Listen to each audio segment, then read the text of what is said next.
नमस्कार दोस्तों, आप सभी का हार्दिक स्वागत है अपने channel Manvendra live number 1 channel में। आपका हार्दिक स्वागत है और आज आपके लिए एक विशेष टॉपिक लेकर आ गया हूँ, भूकंप और ज्वालामुखी। आइए जानते हैं इनसे ऑब्जेक्टिव कैसे बनाना है, वो भी समझते हैं। पूरा आज चैप्टर ये क्लियर कर लेते हैं। तो सर्वप्रथम भूकंप क्या होता है? भूकंप किसे कहते हैं? पृथ्वी का अनावश्यक रूप से कंपन करना भूकंप कहलाता है। भूकंप आने का कारण क्या होता है? अपनी पृथ्वी में कितने प्रकार की परतें पाई जाती हैं? सर्वप्रथम भूकंप आने का कारण क्या होता है? ये जैसे अपनी पृथ्वी है, पृथ्वी से लगभग 100 किलोमीटर की गहराई पर एक लिक्विड परत पाई जाती है। यहाँ पर जिसे अम्लीय परत कहा जाता है। लिक्विड परत 100 किलोमीटर गहराई पर पाया जाता है। और जब भूकंप में यहाँ से तरंगें उत्पन्न होती हैं तो जितना तरंगें राइट पे होंगी उतना ही लेफ़्ट पे होगा। इसका कंपन जहाँ पे सबसे पहला झटका लगता है उसको हम अधिकेंद्र कहते हैं। अधिकेंद्र पर सर्वप्रथम भूकंप का पहला झटका आता है। भूकंप के झटके अधिकेंद्र पर महसूस किए जाते हैं और जितना कंपन राइट पे होता है उतना ही कंपन लेफ्ट पे होता है। लिक्विड परत के होने के कारण पृथ्वी पर भूकंप आने की संभावनाएं होती हैं। तो आइए चलते हैं। सर्वप्रथम भूकंप का अध्ययन किस वैज्ञानिक ने किया था? सर्वप्रथम भूकंप का अध्ययन वेगनर थे वैज्ञानिक, इन्होंने भूकंप का अध्ययन किया था। अच्छा, आगे चलते हैं। तो भूकंप में कितने प्रकार से तरंगें उत्पन्न होती हैं और इनके क्या विशेषताएं होती हैं?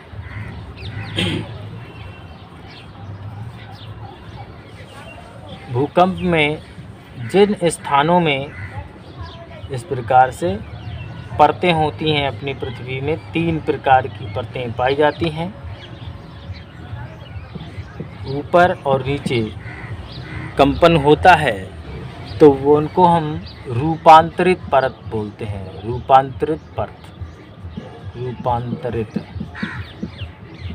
इन्हें रूपांतरित परत कहा जाता है। जिस तरह से ऐसे कंपन करता है भूकंप में, लिक्विड पर ये जो गैसें होती हैं इस तरह से इनका कंपन होता है। तो जहाँ पर रूपांतरित परतें पाई जाती हैं वहाँ पर भूकंप की घटना, यह एक प्राकृतिक घटना होती है। इस तरह से घटनाएं घटित होती हैं, वहाँ पर भूकंप आते हैं जिन क्षेत्रों में रूपांतरित परतें मिलती हैं। आगे चलते हैं। जैसे इस तरह से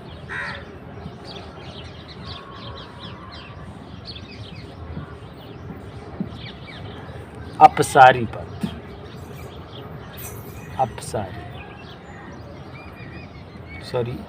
अभिसारी परत अपसारी परत जो होती हैं, जिन क्षेत्रों में अपसारी परतें पाई जाती हैं वहाँ पर ये भूकंप का कारण बनती हैं। ये भूकंप जहाँ पर रूपांतरित परत होती हैं वहाँ पर भूकंप आते हैं, और जहाँ पर अपसारी परतें पाई जाती हैं वहाँ पर ज्वालामुखी विस्फोट होते हैं। और तीसरी परत है जहाँ पर अभिसारी परतें पाई जाती हैं, वहाँ पर पर्वत निर्माण होता है। जैसे कि अपना हिमालय पर्वत का कारण क्या है? जहाँ पर अभिसारी परतें पाई जाती हैं। जिन क्षेत्रों में अभिसारी परतें पाई जाती हैं वहाँ पर पर्वत निर्माण होता है।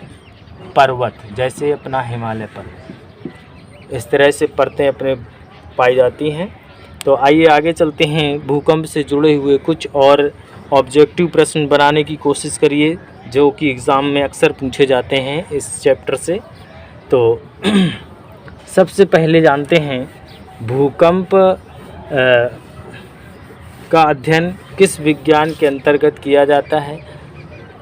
जैसे जीवों का अध्ययन जीव विज्ञान के अंतर्गत होता है, उसी प्रकार भूकंप का अध्ययन क्या कहलाता है? भूकंप का अध्ययन सिस्मोलॉजी कहलाता है। सिस्मोलॉजी कहलाता है। भूकंप का अध्ययन क्या कहलाता है? सिस्मोलॉजी। और भूकंप को किस यंत्र द्वारा मापते हैं? भूकंप का मापन सिस्मोग्राफ कहलाता है। सिस्मोग्राफ कहलाता है। भूकंप का अध्ययन सिस्मोलॉजी, अध्ययन लिख देते हैं। अध्ययन किसके अंतर्गत किया जाता है? सिस्मोलॉजी के अंतर्गत किया जाता है। और भूकंप को किस यंत्र द्वारा मापन, इनका मापन सिस्मोग्राफ कहलाता है। और जो भूकंप की तीव्रता आती है, जो कंपन होता है, कितनी तीव्रता का भूकंप आया है, 1.4 का, 6.2 की तीव्रता का जो भूकंप आता है, तो उसको रिक्टर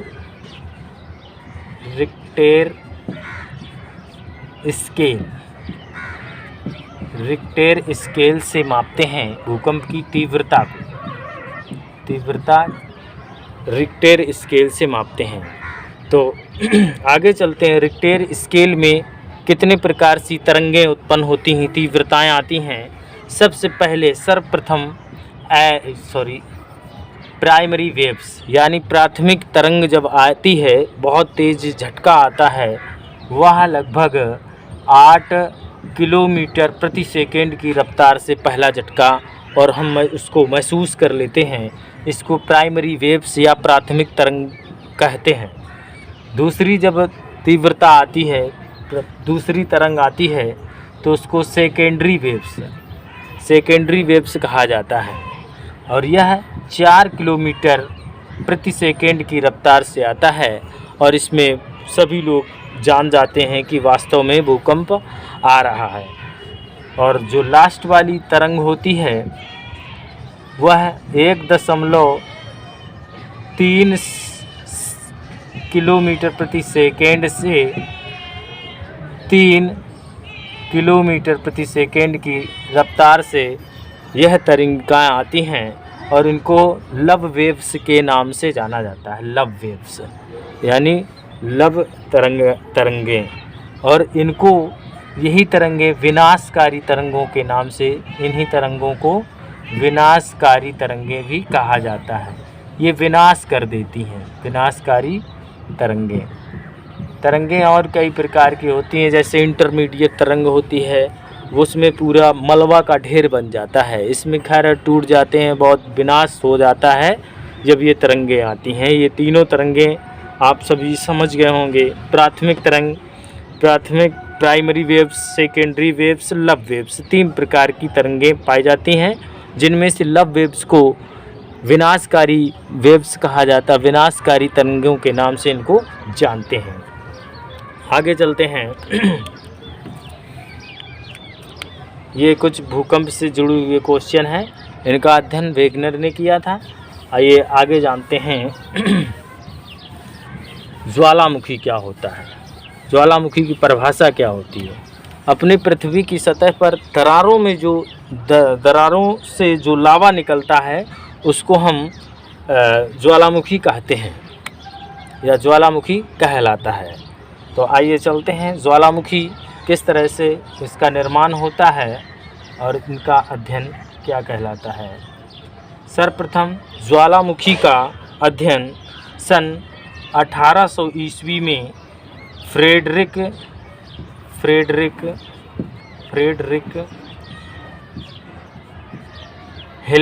विल्हेम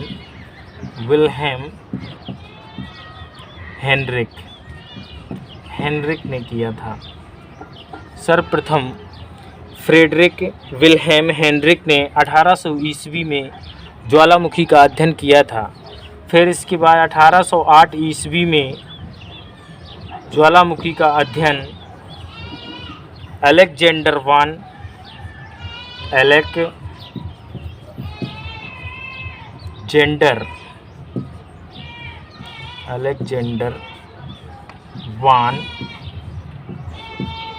हम्बोल्ट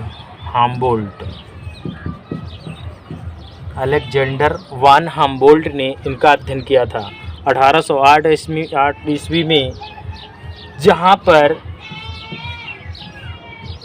अपसारी परतें पाई जाती हैं वहाँ पर ज्वालामुखी विस्फोट होते हैं। परतें कुछ इस तरह से खसक जाती हैं तो यहाँ पर ज्वालामुखी विस्फोट हुआ करते हैं। तो इसे ही ज्वालामुखी कहा जाता है। पृथ्वी के धरातल पर जो दर्रों से या उनकी चट्टानों के बीच से जो लावा बाहर निकलता है उसे हम ज्वालामुखी कहते हैं। तो इन वैज्ञानिकों के नाम हमने बता दिया ऑलरेडी। तो आगे चलते हैं। ज्वालामुखी से सर्वाधिक मात्रा में ये इस तरह से लावा बाहर निकलता है, इसको लावा कहा जाता है। ज्वालामुखी के भीतर क्या भरा रहता है? वो मैग्मा भरा रहता है और जिसमें से लावा बाहर निकलता है, लावा। और ज्वालामुखी के मुख को क्रेटर कहा जाता है। ज्वालामुखी के मुख को क्रेटर कहा जाता है। तथा इसमें से पूछ दिया जाता है ऑब्जेक्टिव क्वेश्चन कि सबसे अधिक मात्रा में कौन सी चीज़ ज्वालामुखी से बाहर आती है। वो होता है जलवाष्प। सर्वाधिक मात्रा में अपने ज्वालामुखी से बाहर निकलता है जलवाष्प। और इनमें से कौन सी गैसें निकलती हैं? SO2 गैस निकलती है और यह अम्लीय वर्षा में बहुत ही उपयोगी होती है। तो ये जहाँ पर अपसारी परतें मिलती हैं वहाँ पर ज्वालामुखी विस्फोट होता है। अब जानते हैं ज्वालामुखी कितने प्रकार के होते हैं। ज्वालामुखी मुख्यतः 3 प्रकार के होते हैं। सक्रिय ज्वालामुखी और दूसरा होता है प्रसुप्त ज्वालामुखी, तीसरा होता है मृत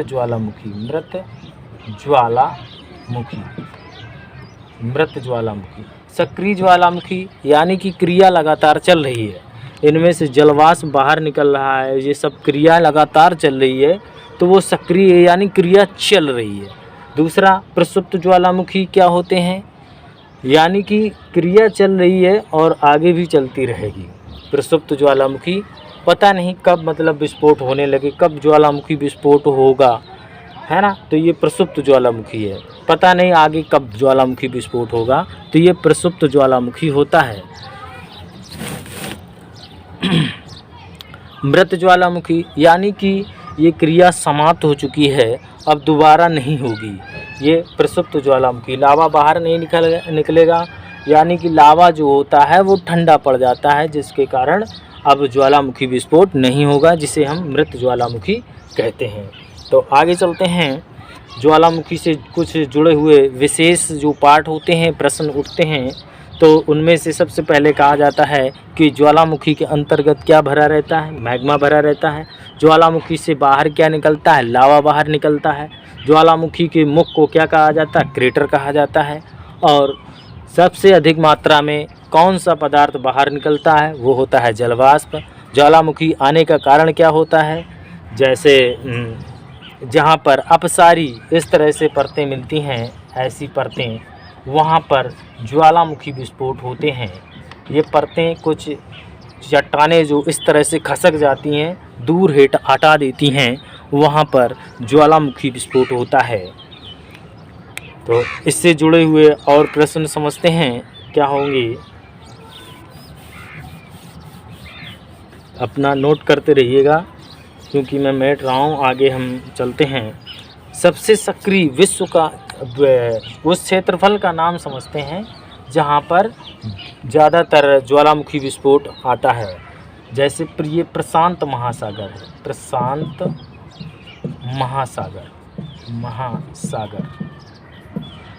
प्रशांत महासागर के क्षेत्र में एशिया महाद्वीप यहाँ लिख देते हैं एशिया और ऑस्ट्रेलिया, जापान, ऑस्ट्रेलिया, जापान, उत्तरी अमेरिका, ऐसे लिख, उत्तरी अमेरिका, दक्षिणी अमेरिका,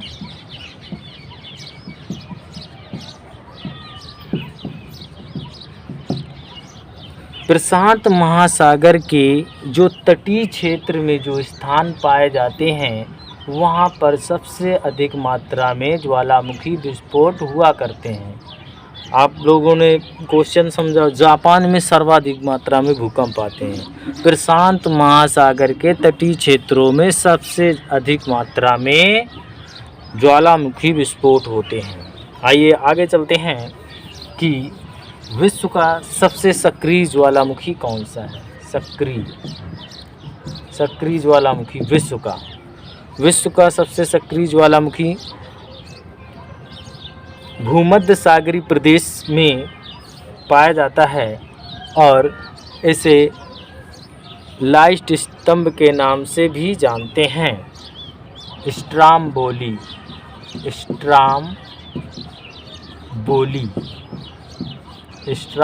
ज्वालामुखी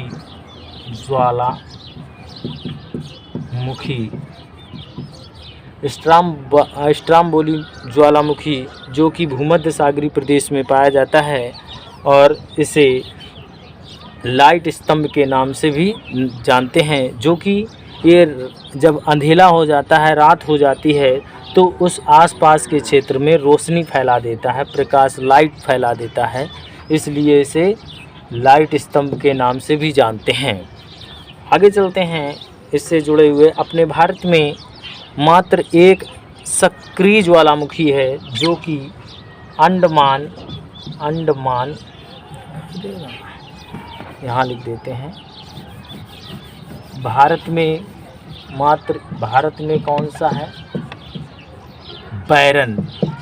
बैरन ज्वालामुखी है जो अंडमान